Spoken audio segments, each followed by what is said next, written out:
देखिए, सबसे पहले तो मैं आपको ये बताना चाहता हूँ कि आज हमारा 105वां कैंप है और भंडारा में चौथा कैंप है। और ये बताना चाहता हूँ कि मिर्गी एक आम बीमारी है। भारत में 1.4 करोड़ पेशेंट इस बीमारी से ग्रसित है। इसका मतलब करीब 1% पॉपुलेशन को ये बीमारी है। तो ये कोई बीमारी ऐसी नहीं है कि बहुत रेयर बीमारी है, और ये किसी को भी हो सकती है। और क्यों होती है?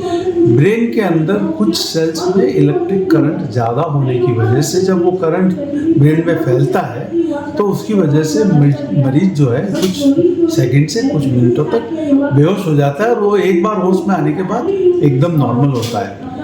और आमतौर पर हमने देखा कि इस बीमारी के लिए लोग कांदा सुंघाते हैं या चप्पल सुंघाते हैं, मुंह में पानी डालते हैं, चम्मच डालते हैं, जो कि एकदम गलत काम है। ऐसा बिल्कुल नहीं करना चाहिए, क्योंकि जो भी मरीज मूर्छित है उसको आप कुछ भी लगाओगे उसको होश नहीं आएगा। जब ये करंट एक बार ब्रेन के प्रवाहित हो गया और ब्रेन जो सुन्न हुआ वो वापस रिकवर होता है, जैसे ही वो रिकवर होगा मरीज होश में आ जाएगा आपो आप, बिना कुछ किए। और मुंह में पानी डालना या चम्मच डालने से मरीज का नुकसान हो सकता है, क्योंकि मरीज बेहोश है, मूर्छित है। पानी आपने दिया और वो श्वास नली में चला गया तो उसकी श्वास बंद हो सकती है, तो आप उसकी जान को धोखा हो सकता है। तो ऐसा आप कतई नहीं करें।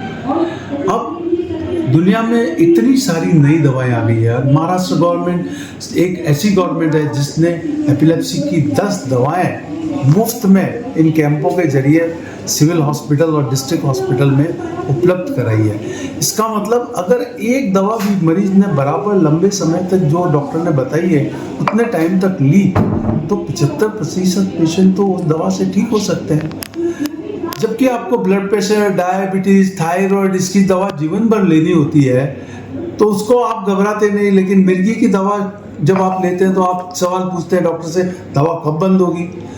तो ये एक माना कि लंबा इलाज है, 2 से 5 वर्ष तक का इलाज हो सकता है, लेकिन 75% मरीज बिल्कुल ठीक हो सकते हैं। दूसरा, इतने सारे एडवांसमेंट आए हैं, एपिलेप्सी की सर्जरी आई है, वीडियो ईजी आए हैं। अब तो एक नया जो सिस्टम आपने कुछ दिनों पहले बोला होगा, एलन मस्क ने एक चिप बनाई है, वैसी ही एक चिप एपिलेप्सी में ऑलरेडी भी अमेरिका के अंदर लगानी चालू हो गई है, जो ब्रेन में लगाई जाती है। RNS जिसको हम बोलते हैं, वो डिटेक्ट करती है कब मरीज का फिट आ रहा है, और जैसे ही वो वहाँ पे करंट चालू होता है वो एक उसको शॉक देकर उसको सप्रेस करती है।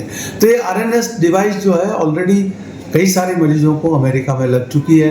ये एक नया लेटेस्ट टेक्नोलॉजी है, और मेरे को लगता है अगले कुछ सालों में ये भारत में भी उपलब्ध होगी।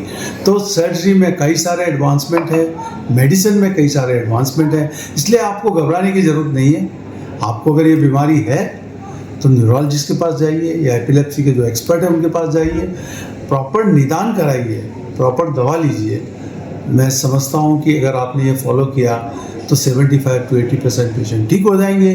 जो 10 से 20% मरीज बचे हुए हैं जिनको डिफ़िकल्ट एपिलेप्सी है, रिफ्रैक्टरी एपिलेप्सी है, उन लोगों के लिए सर्जरी में कई नए सारे उपचार आ रहे हैं, और अगले कई सालों में और भी नई चीज़ें डेवलप होगी।